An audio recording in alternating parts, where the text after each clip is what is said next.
Vandenberg's Moonkings with MK2 or Mark II, I'm assuming. 12 tracks, 47 minutes. The second album, the Dutch four-piece formed around Adrian Vandenberg. Released November 2017 via Mascot label group. I love that fucking label, by the way. Produced by Adrian with Ronald Prent. 2 tracks have been released in the lead-up, What Doesn't Kill You and Tightrope. Nikki. Oh, right. Dutch, didn't know that. Good to know. Based on my review, that'll be relevant. You got Dutch Oven in there somewhere or what? No. Instantly likeable and familiar. Could see this band being sick live.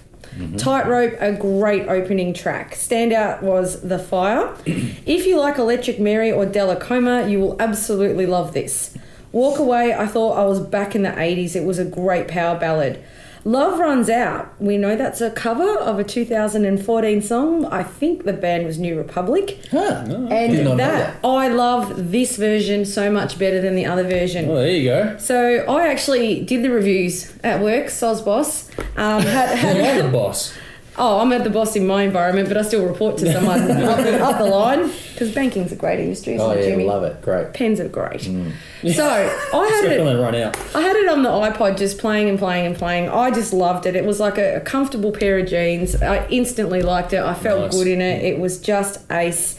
The Fire, Tightrope, and Love Runs Out, and I will give it an 8 out of 10. I really, really enjoyed it, and didn't know they were Dutch. That surprises me. There you go. Felt a real Aussie pub rock vibe to that. Okay. Right. Okay.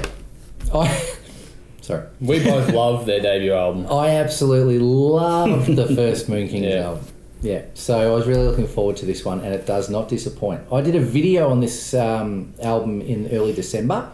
My thoughts on it have not changed. And it's up on social media. Adrian was actually very happy about that video. Oh, was he? He actually messaged me about it. Yeah? Yeah. Nice. I didn't know that. Yeah, I told you. Didn't I? No. He wants to do an interview. He told me that part, but not that he messaged you about the... He did.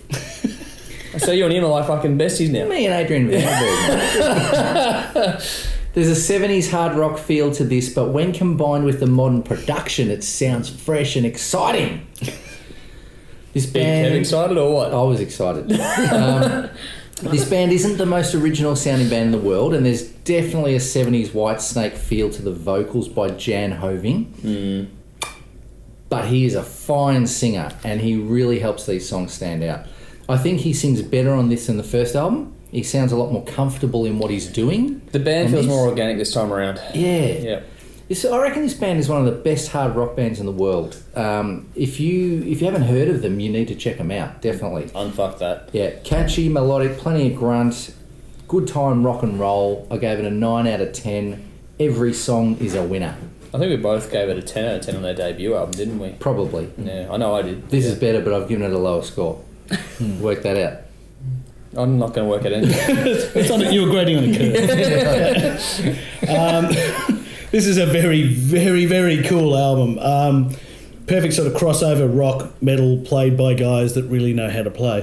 From back in the old days, remember when you used to have to master your instrument before they let you into the band? Yes. You know, back in those days, not guys just chugging away playing chords like I do. Look, this is all that good stuff and a whole lot more. I got a very Whitesnake sort of slip of the tongue era, which was true. Ironically, he didn't play on it, but he did write I think a lot of stuff. He found some hack called Steve Vai to fill in on him on that album. It did an okay job. Stevie baby. Anyway, really nice use of shifting guitar sounds. I think mid song they're almost kind of like from single coil to humbucker, and it was really, really interesting, but not badly. Again, not something you couldn't do live. It was just really, really cool. Great use of tone shifts and everything. I loved it. It's a very guitarist kind of an album. It is. It's definitely guitar porn, really. Look, very 80s, 90s hard rock played by brilliant musicians. I also gave it a 9 out of 10. Highlights were The Fire, Ready for the Taking, Reputation, and All or Nothing. Nice. Well, as I was saying before, first off for me, Jimmy and myself both loved the debut album, 2 or 3 years back now? Yeah, a little while ago. Yeah. I've been waiting for this one a long time. This one picks up where the last one left off overall, but it's a little more straight ahead this time around, I thought. The production is pretty fucking good. Nice and even. Might be a touch too compressed. We all know that I'm a nitpicker on that. Not quite enough headroom overall. it is a bugbear for me. I pick up on it and I just can't let it go when I hear it. It's just, there are so many tools available to artists these days that they shouldn't go down that path. But it happens. I get why, because everyone goes through the different processes and they want to get it to be as big as possible, but just everyone should just dial it back a little bit. Less can be a lot more people. It does, however, really capture that vintage sound and vibe, and the way the vocals shift forward and backwards in the mix is really well done. Nice little touches altered in underneath the listening focus, like flesh out the sound. So the same thing applies with things like the layering of delay. There's great use of the overall production tools, so your delay, your reverbs, your panning on stuff, all that sort of stuff. The way the production, aside from the compression, the way that's been applied to capturing what this band is doing and how it becomes another instrument to what they're doing, done well. Solid, well-written lyrics, as is the norm for this band now in the second release. I love their storytelling.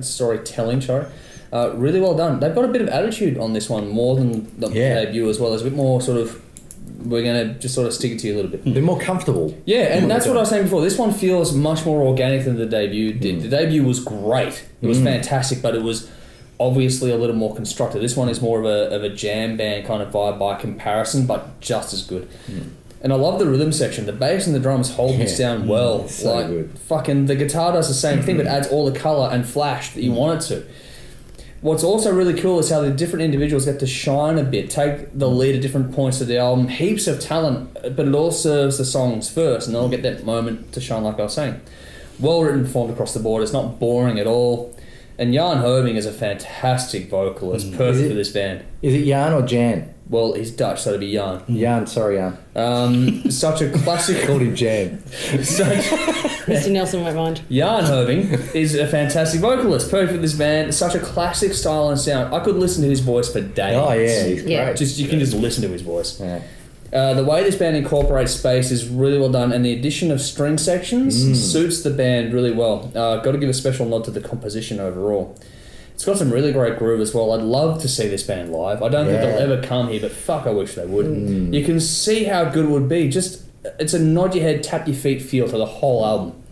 The track order is really good, well thought out, nice placement of the softer moments. They counterbalance by the groovier ones, give the peaks and troughs that you want. It won't get any radio play in this country. It's a fucking shame. But you can imagine this song going well all over Europe, the US, where they appreciate this genre more.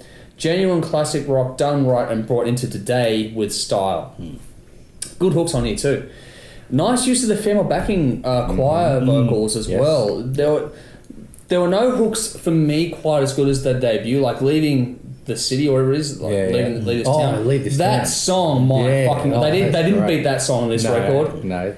But there is some good fucking moments on this one, and when Adrian decides to show off with his vocals, it fucking works well. That said, there are some still very catchy moments on this one. It's got some great repeat listen value. And it's not a case of second album blues at all. It's really damn good. It's just, for me, they set the bar so fucking high with the debut, you were never going to match it kind of a thing. That's all. Simply put, if you like classic rock but haven't checked out this band yet, you need to unfuck that right now. I gave this a 9 out of 10. Love Runs Out, Angel in Black, All or Nothing, Walk Away, and New Day were my standouts. Check it out for yourselves. Give us your thoughts. Speak.